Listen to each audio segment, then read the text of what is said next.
Hello, my creeplings.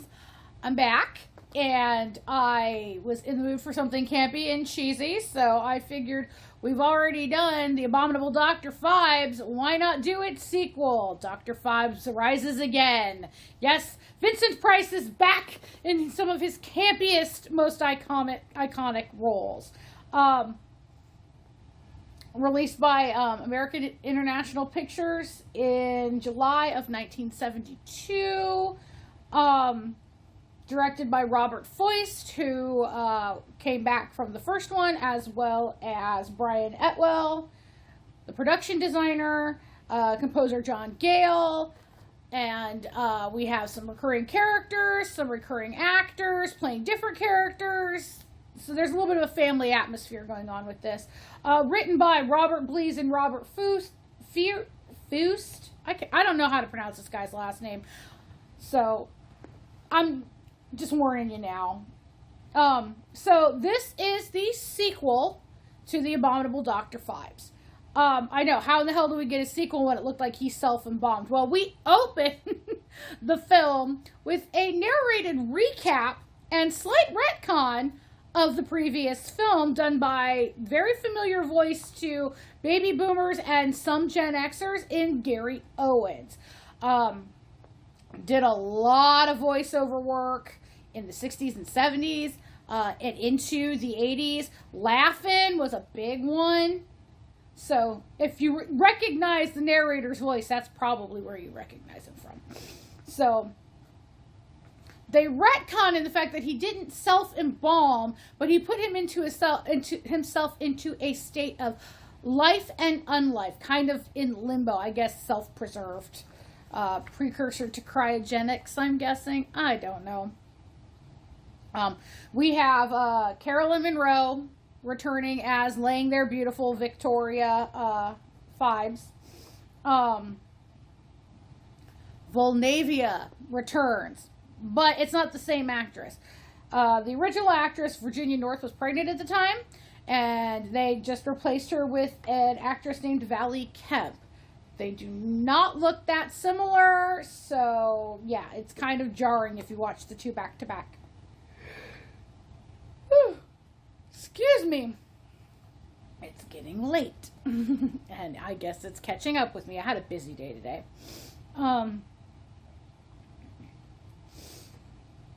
Dr. Phibes, it's 3 years since the end of the film.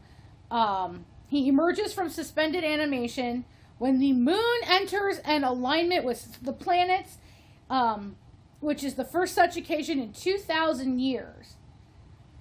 He's preparing to take him and Victoria's body to Egypt, to the River of Life. Apparently, in his many, many years of research on all kinds of fun stuff, he figured out the location and the mystical time all this is supposed to work so he can bring his wife back to life and give her eternal life, as well as give himself eternal life. So, the basement of the house that he had operated out is still intact. That's where he and, I guess, Volnavia was. I still want to know what she was doing for 3 years. They arise to the main level to find the house has been destroyed, which upsets Dr. Phibes because the papyrus map that he had in his safe is now missing. He automatically, correctly jumps to assuming that this man, Darius Biederbeck, has his hands on the papyrus. I don't know how he knows this guy. I never quite got where he picked that up. Maybe in the past, since they were both researching the same thing, they've been on, I don't know, but he seems to know it's Biederbeck. He's correct, but yeah. Anyway, Biederbeck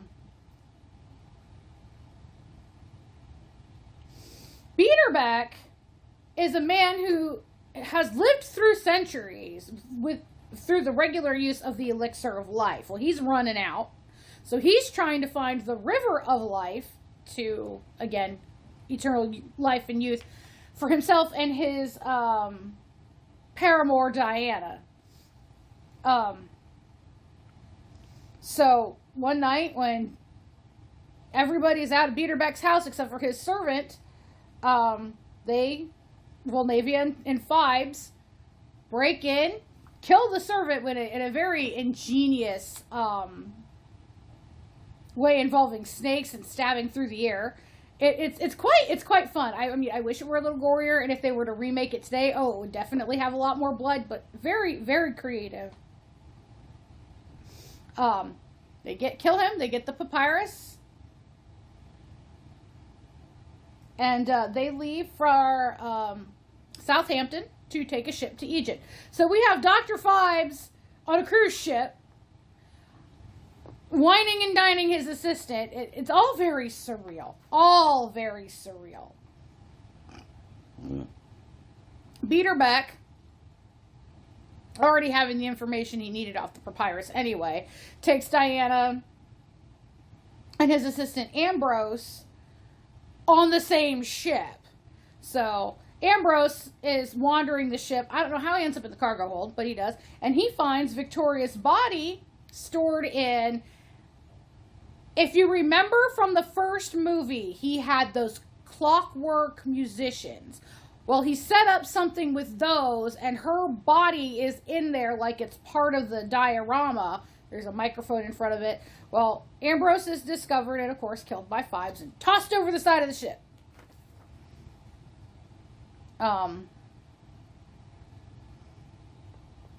His body is stuffed in a giant bottle and thrown overboard. Now, Inspector Trout from the movie before discovers the corpse when the bottle washes ashore near Southampton. He and Superintendent Waverly from before, same actors, same characters, they question the shipping agent, and the shipping agent gives them descriptions of Volnavia and an organ and a clockwork band all being loaded aboard. They realize Phibes is out, active and responsible, and of course they're trying to track him down.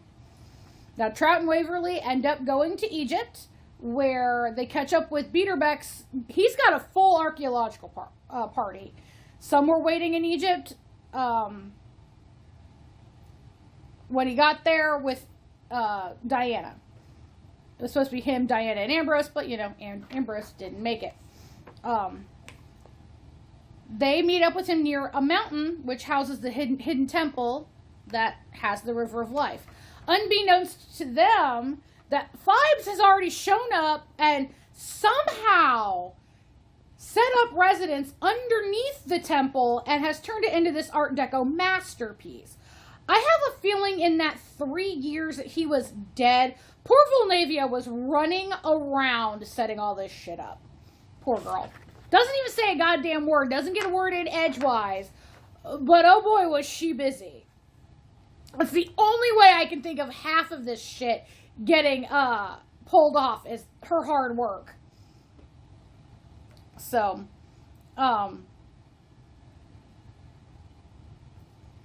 he sets up residence inside the temple. He hides Victoria's body in a secret compartment of an empty sarcophagus.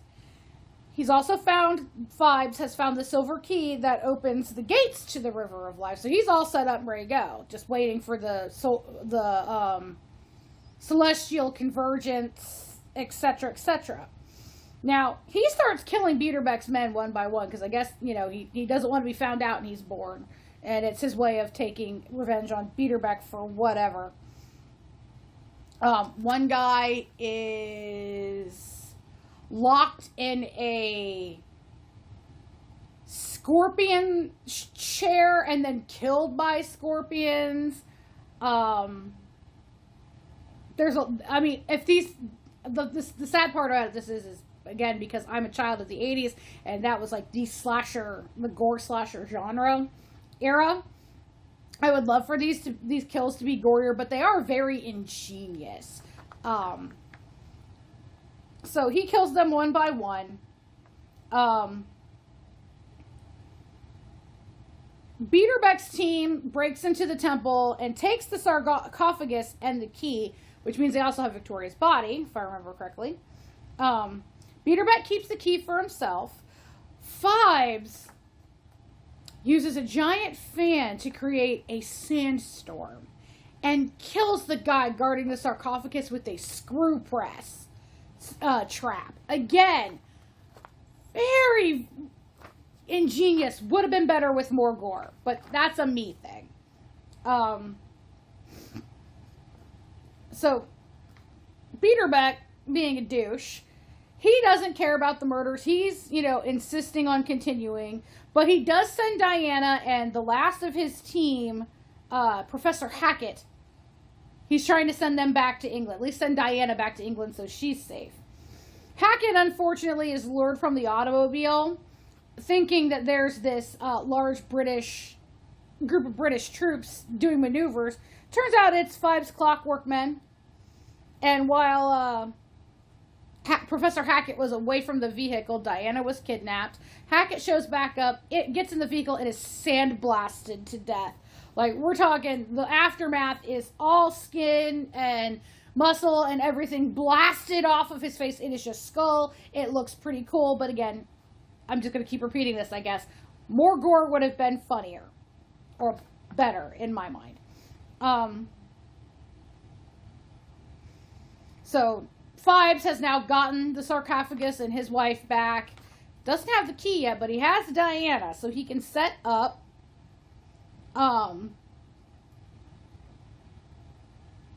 Beaterbeck. It's like, give me the key and Diana will live. If you don't give me the key, this trap will spring because of the river. If you let me open up the gates, the river will flood out and she will be safe. So eventually Beaterbeck realizes he can't save her. He gives Phibes the key. Phibes unlocks the gate, boats him and Victoria's coffin through the gate, summons Volnavia to join them on the other side. Does that mean he's trying to get her to kill herself, or is there another way around it? Again, I'm confused. Beaterbeck returns to the gate as it closes, pleading through the bars for Phibes to take him along. But of course, Phibes is like, fuck you! Fuck you and the horse you rode in on. Ignoring him all the way. Diana and the two cops have now shown up, and she's like, no, honey, everything will be okay. But Beaterbeck is aging rapidly, and then he just dies. And we close the movie on Vincent Price singing Somewhere Over the Rainbow, boating down the river of life. This is cheesier and campier than the first one. They were going to try and make a third one, but they couldn't find any suitable scripts. I love Vincent Price, and I love how campy he can be.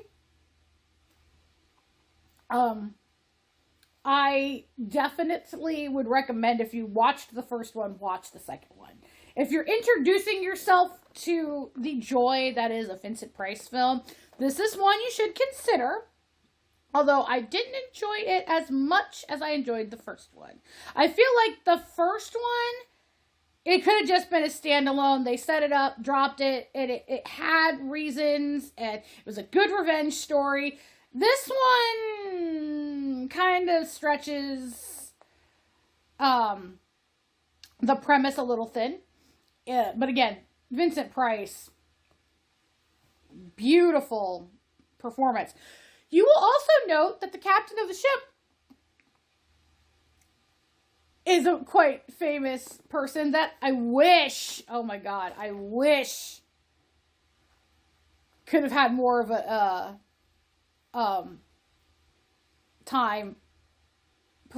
more of a performance, and definitely I would have loved for him to share the screen with Vincent Price, and it's Peter Cushing.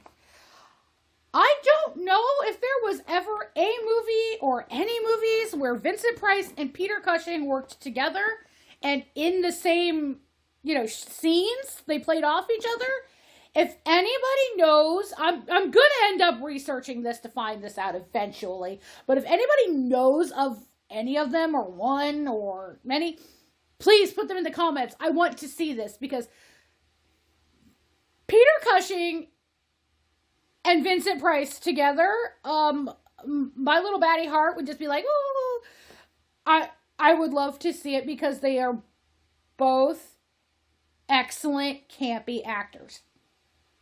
Peter Cushing, not necessarily just a campy actor. Like, Vincent Price is not necessarily just a campy actor. If you look at his early stuff, his I'm the horror guy stuff, he did some pretty serious stuff before Roger Corman's Poe films and the Phibes stuff. And, before he was known for that, he actually put in some pretty serious performances for studios in the late golden age of Hollywood.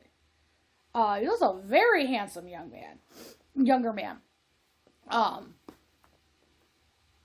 Same thing with Peter Cushing. Everybody my age remembers Peter Cushing as Grand Moff Tarkin from Star Wars: A New Hope, the first Star Wars film that came out in 1977. People a little bit older than me remember Cushing from the Hammer horror films. But from what I understand, he had a pretty solid, serious acting career early in his career. So when I say two powerhouses, these guys are trained to, be serious actors, but they also embrace their campy sides. I'd love to see more of that together. I don't know if I will ever get my wish, as in I'll find something, or if it was ever actually done, because of course now it can't be done. They've both sadly passed. But, oh damn, if it exists, I want to find it. I definitely want to find it. So how do you guys feel about me visiting the 70s? Because I know when it comes to horror movies, the 70s are kind of weird. It's like you had the 30s, the 40s, and the 50s had the Universal monsters and, the I Was a Teenage Werewolf and some of that other cheesier stuff. And Teenagers from Outer Space for like sci-fi horror and things like that. And then sometime around the mid-60s through the 70s, horror kind of... you had your big standouts, like Rosemary's Baby, which is more of a psychological horror. The Exorcist, which is religious psychological horror. But other than that, up until, 78? With Halloween, 78... 79, we had Halloween and Texas Chainsaw all come out around that time. But so from, Rosemary's Baby, and other than Rosemary's Baby and The Exorcist, we kind of had a dry spell, unless I'm unaware or forgetting, until you look at all the Vincent Price stuff. You had that American International and Roger Corman, kitschy, campy stuff, but you didn't have any, serious horror or real heavy gore. Other than those two. And Night of the Living Dead came out, the original. And I think Romero had a psychological vampire film called Martin that came out at that time. So how do you all feel about me, visiting the 70s via Vincent Price and Peter Cushing? What I can get my hands on. If it's not that big of a thing for you guys and you'd rather me skip it, comment section, guys.